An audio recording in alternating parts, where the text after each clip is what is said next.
अस्सलाम वालेकुम। ਇਹ ਸਰਦਾਰ ਜੀ ਦਾ ਕਲਾਮ ਸੁਣੋ ਜੀ, ਕਮਾਲ ਕਰ ਦਿੱਤੀ ਸਰਦਾਰ ਨੇ ਜੀ। ਓਏ ਮਾੜੇ ਜਿਨੇ ਕਰਮ ਕਮਾਉਣਾ ਏ ਹੁੰਦੇ ਨੀ ਨਾਪ ਤੇਰੇ, ਫੋਟੋ ਨੂੰ ਧੂਪ ਦਿੱਤਿਆਂ ਤੁਪਨੇ ਨੀ ਪਾਪ ਤੇਰੇ। ਓਏ ਬੀਜਿਆ ਤੈਨੂੰ ਪੈਣਾ ਏ ਵੱਢਣਾ, ਹਾਂ ਬੀਜਿਆ ਤੈਨੂੰ ਪੈਣਾ ਏ ਵੱਢਣਾ, ਚੰਗੇ ਬੀ ਬੋਇਆ ਕਰ ਪੱਥਰਾਂ ਨੂੰ ਧੋਣ ਵਾਲਿਆ, ਮਨ ਵੀ ਕਦੇ ਧੋਇਆ ਕਰ।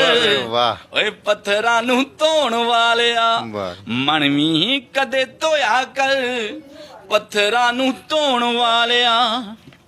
ਲੋਕਾਂ ਵਿੱਚ ਬਣਦਾ ਏ ਚੰਗਾ ਕਰਕੇ ਵਿਖਾਵਾ ਦਾਨ ਦਾ, ਉਹ ਦੁਨੀਆ ਨੂੰ ਚਾਰਨ ਵਾਲਿਆ ਰੱਬ ਤੈਨੂੰ ਅੰਦਰੋਂ ਜਾਣਦਾ, ਉਹ ਦੁਨੀਆ ਨੂੰ ਚਾਰਨ ਵਾਲਿਆ ਰੱਬ ਤੈਨੂੰ ਅੰਦਰੋਂ ਜਾਣਦਾ।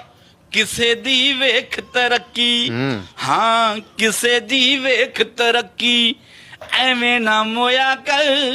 ਓਏ ਪੱਥਰਾਂ ਨੂੰ ਧੋਣ ਵਾਲਿਆ ਆ ਮਨ ਅੰਦਰੋਂ ਧੋਇਆ ਕਰ, ਪੱਥਰਾਂ ਨੂੰ ਧੋਣ ਵਾਲਿਆ।